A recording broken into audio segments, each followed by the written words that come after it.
Hello, I'm Shuli Ghosh. You're watching Everywoman. On the programme this week, we mark World AIDS Day with reports from South Africa.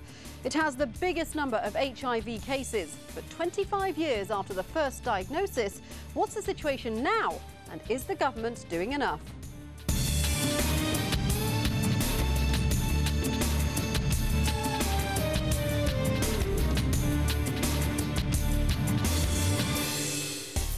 AIDS and HIV has hit the headlines this month with a new UN report saying the number of global cases has been greatly overestimated.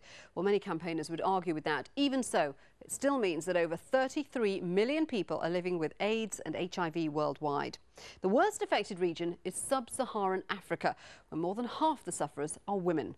As we mark World AIDS Day this week, Everywoman investigates the devastating impact of AIDS and HIV in South Africa, where the average life expectancy is 54. According to the most recent UN findings released just days ago, the overall percentage of people living with HIV has levelled off, and indeed in many countries it's dropped rapidly. So does this mean we're winning in the battle against the disease? Well, although there may be cause for hope, the statistics remain staggeringly high in many regions of the world.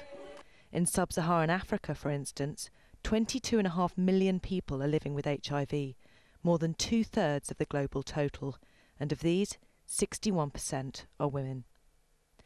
South Africa alone has the highest number of people living with HIV in the world, and it's at the vanguard in the fight against the disease. In some areas, the cemeteries are so full, there's nowhere left to bury the dead. What's also worrying in South Africa is the gap in rates of HIV infection between the sexes. Here, girls are 5 times more likely to become infected with the virus than boys. And even within marriage and secure relationships, women have little or no power to negotiate their sexual rights. Prevention campaigns are in place across the country, but experts say that many remain ineffective, largely because they're aimed at changing men's behaviour rather than encouraging empowerment of women. So for the millions of women in South Africa infected by HIV, treatment rather than prevention must now be made a priority. It was only in 2004, 22 years after the first recorded case, and when rates amongst pregnant women were nearing 30%, that the South African government finally brought in its treatment plan. Central to the plan has been the distribution of antiretroviral drugs, but this has been painfully slow, and women, particularly poor women, are at the back of the queue. So the latest UN report may well give some cause for optimism. But in South Africa, the failure of public figures such as President Thabo Mbeki to move quickly on HIV has made these figures all but meaningless for those living with the disease. So women are particularly vulnerable because of their dependency on men and because of the high number of rapes. Shockingly, a woman is assaulted every 26 seconds in South Africa. Journalist Charlene Smith was raped in her home several years ago. She joins us now from Johannesburg. Charlene, thank you very much indeed for joining us. Now, I've read the account of your rape and it's extremely harrowing stuff, but you've used that experience to talk about the link between sexual violence and AIDS. Did you think that wasn't being addressed? No, it absolutely wasn't addressed, and in fact I'd always been a political journalist, and on the night that I was raped and stabbed I was treated so badly, and I'd realized that in many ways as a journalist I had lied to people that I was writing about this wonderful political transformation in the country, and I realized that it actually wasn't coming down to the ground in terms of the way people were being dealt with. And I started looking at issues around women and children and people who were raped, because men are raped as well, and realized that we had a horrific situation. I was fortunate because for many years I'd been writing about HIV and AIDS, and that's how on the night I was raped I realized that I needed medication to try and prevent me getting HIV, and was in fact the first person in the world to demand that, and then started campaigning for that for other people. Yes, because you paint a picture of a scenario where women were being raped and were not being given access to the drugs that could eventually end up saving their lives. It's a particular problem.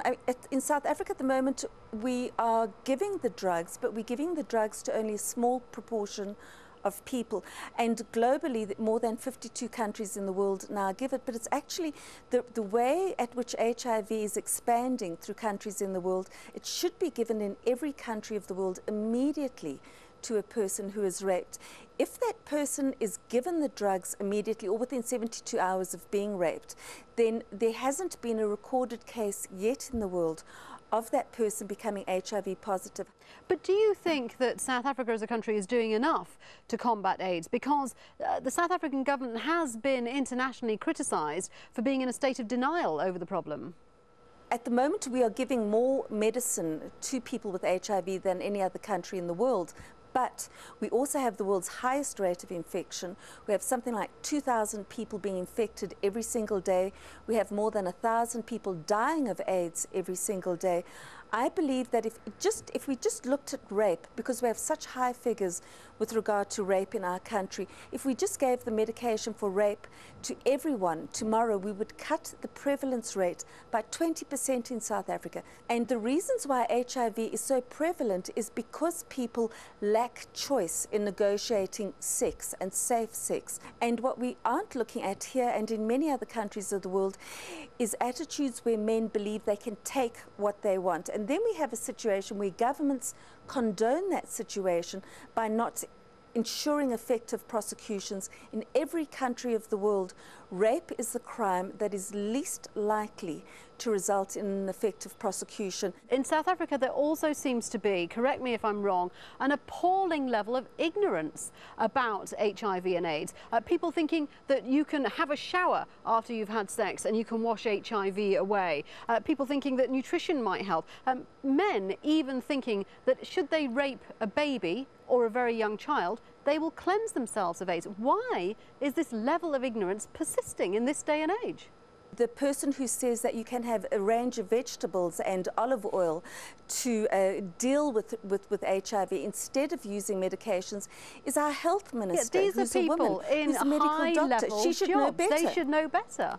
Absolutely. So if you have a situation where you have the leadership perpetuating lies and not giving medication to the people of the country, you then have a situation where because people are infected, because they're desperate, because they know that they could die within 6 to 10 years after being infected, you have a situation where you will get young men who will believe that if they rape a baby, they can be cleansed of HIV and AIDS. What we've seen in our country, however, is since we've started giving more medication, the number of babies being raped has decreased. What is the government actually doing then to try and cut down on HIV infections? I mean, what are the prevention campaigns like? Are they effective? Are they working, particularly for women?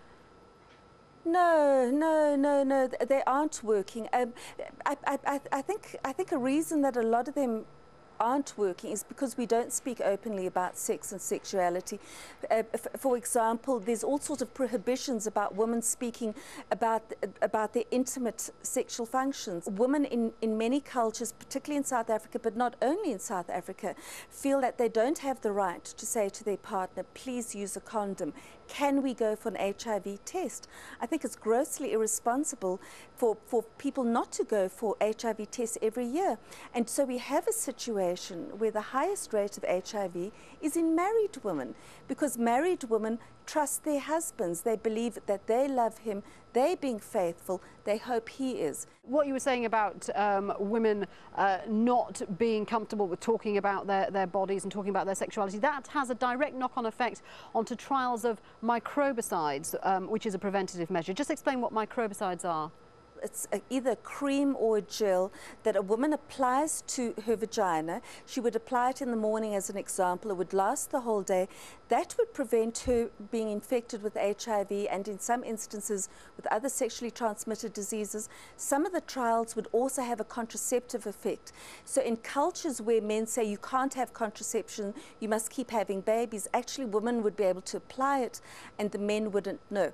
But there's a problem with that. Because they're creams and they're gels, women have got to apply them directly. In the trials, they're using applicators because many women won't touch their vaginas. And these trials are failing because in many cultures, women believe that to cleanse themselves, they need to use things like bleach, like disinfectants, like douches inside their vagina to try and clean themselves. Attitude and ignorance, obviously huge problems here. What do you think, for women in particular, should be done now to try and stop the spread of AIDS and HIV in South Africa?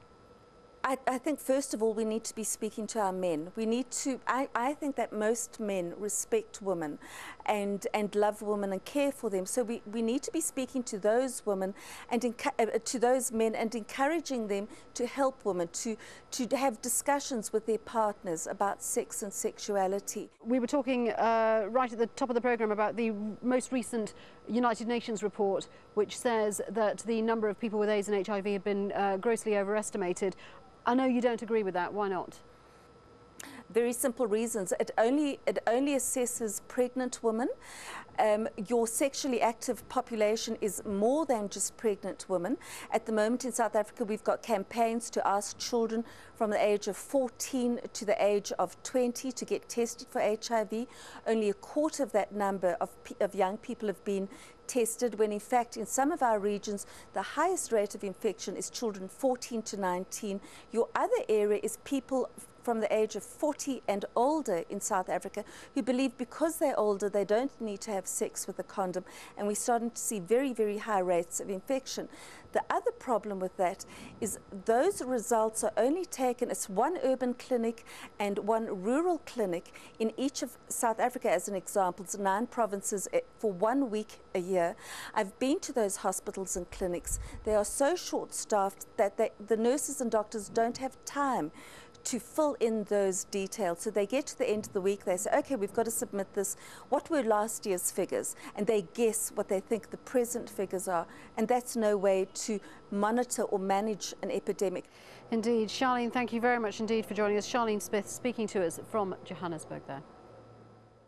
After the break, we know that antiretroviral drugs can prolong the life and health of HIV sufferers. So why don't more patients get them? That's in a couple of minutes.